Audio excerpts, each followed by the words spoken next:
अस्सलामु अलैकुम वरहमतुल्लाहि वबरकातुहू। जी अजीज़ तलबा, आज हम आपके सामने जो है चैप्टर नंबर 2 हमारा चल रहा है ऑलरेडी। उसकी थ्योरी तकरीबन हमने सारी कंप्लीट कर ली है, और अगर कोई इशू हो तो आप मुझे बताइएगा। तो आज हम उस चैप्टर नंबर 2 थर्मोडायनामिक्स और एक्सरसाइज प्रॉब्लम जो है वो आज हम डिस्कस करना चाहते हैं। ओके, तो प्रॉब्लम नंबर 1 है determine the final pressure of the gas, यानी गैस का फाइनल प्रेशर मालूम करें व्हेन जबकि 2 cubic metre of gas at 6 bar is heated by keeping the temperature constant. The final volume is 6 cubic meter.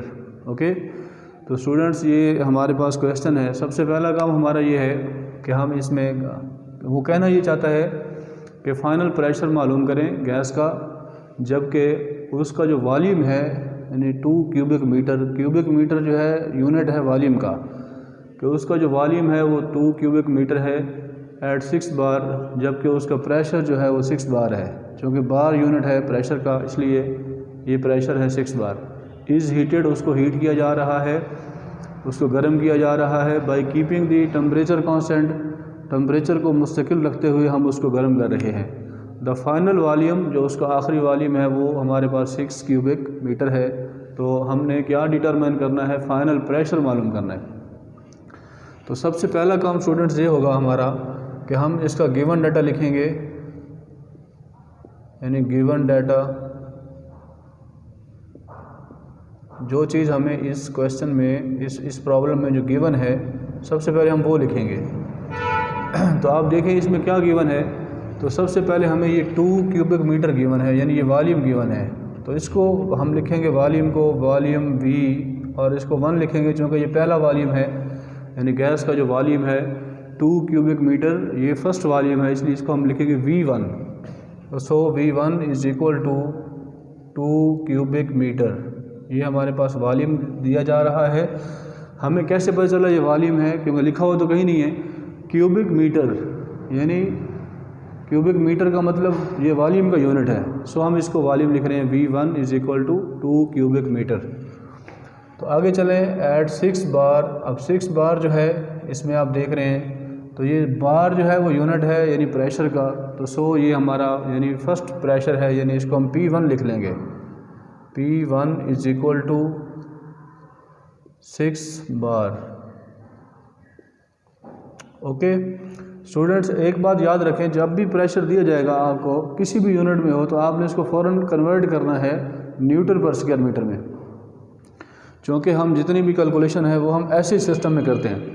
ठीक है जी। तो बार जो है हमारा ऐसे सिस्टम में यूनिट नहीं है, बार दूसरा यूनिट है, तो हम इसको ऐसे सिस्टम में लाएंगे।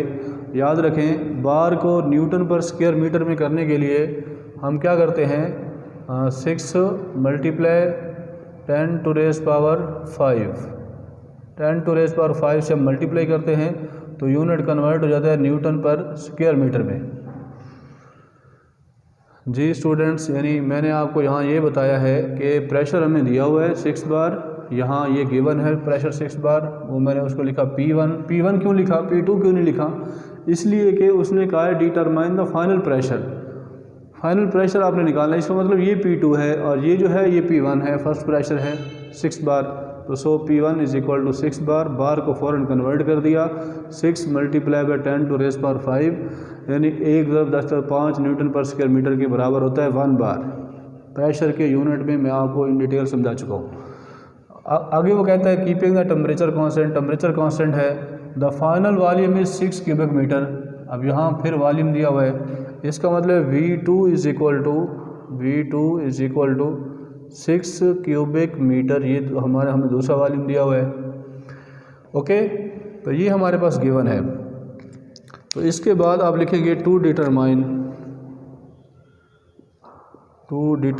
यानी आपने मालूम क्या करना है, टू डिटरमाइन, यानी आप क्या फाइंड करना चाहते हैं। वो कहता है डिटरमाइन द फाइनल प्रेशर, यानी आप P2 जो है, P2 is the final pressure, यानी दूसरा प्रेशर है, वो आपने निकालना है। P2 is equal to question mark. Okay students, फिर से देखें, गिवन डाटे में सबसे पहले वॉल्यूम V1 दिया हुआ था, वो मैंने लिख लिया। फिर प्रेशर P1 दिया हुआ था। P1 क्यों लिखा, क्योंकि पहला प्रेशर है इसलिए। और इसी तरह V2 दिया हुआ था, वो मैंने लिखा। टू डिटरमाइन, हमने मालूम क्या करना है, P2 हमने मालूम करना है। जबकि इसमें क्या है, शर्त क्या है कि टेम्परेचर कांस्टेंट है। टेम्परेचर क्या है, कांस्टेंट है। तो याद रखें जब टेम्परेचर कांस्टेंट हो तो कौन सा लॉ होता है, बॉयल्स लॉ। हाँ, टेम्परेचर जब कांस्टेंट हो तो कानून कौन सा होता है, बॉयल्स लॉ। बॉयल्स लॉ की क्या इक्वेशन है वो मैंने आपको पहले से यानी बताई हुई है, यहाँ फिर मैं लिख देता हूँ। जब टेम्परेचर कांस्टेंट हो तो उसको हम कहते हैं ये बॉयल्स लॉ है। तो बॉयल्स लॉ में टेम्परेचर कांस्टेंट होता है और उसकी इक्वेशन ये होती है P1 V1 is equal to P2 V2, जबकि टेम्परेचर रिमेनिंग कांस्टेंट। टेम्परेचर जबकि क्या होता है, मुस्तकिल होता है। तो ये इक्वेशन है बॉयल्स लॉ की। सो हम इस इक्वेशन का इस्तेमाल करते हुए हमारे पास P1 भी है, V1 भी है, V2 भी है, P1 है, V1 है, V2 है, P2 हमने निकालना है। तो वेरी सिंपल, सोल्यूशन के अंदर आप देखें, यानी सोल्यूशन में मैं यहाँ लिख रहा हूँ सोल्यूशन। सबसे पहला काम क्या है, आप फार्मूला लिखेंगे, यानी we know that according to Boyle's law. Boyle's law के मुताबिक हमारे पास क्या फार्मूला है, फार्मूला ये है P1 V1 is equal to P2 V2। ये हमारे पास फार्मूला है बॉयल्स लॉ के मुताबिक। टेम्परेचर जब कांस्टेंट हो तो तब ये फार्मूला है P1 V1 is equal to P2 V2। अब आप इसमें वैल्यूज़ पुट कर दें, P1 की जगह उसकी वैल्यू पुट कर दें 6 multiply by 10 to raise power 5। इसकी जगह मैं वैल्यू पुट करता हूँ तो 6 multiply 10 to raise power 5 multiply by V1 की जगह भी उसकी वैल्यू पुट कर दें। V1 इज इक्वल टू 2 है तो वो 2 मैंने पुट कर दिया, इज इक्वल टू P2 हमने फाइंड करना है, उसको तो वैसे रहने दें, मल्टीप्लाई बाई V2 की जगह आपके पास वॉल्यूम दिया हुआ है 6 क्यूबिक मीटर, तो वो आप 6 पुट कर दें।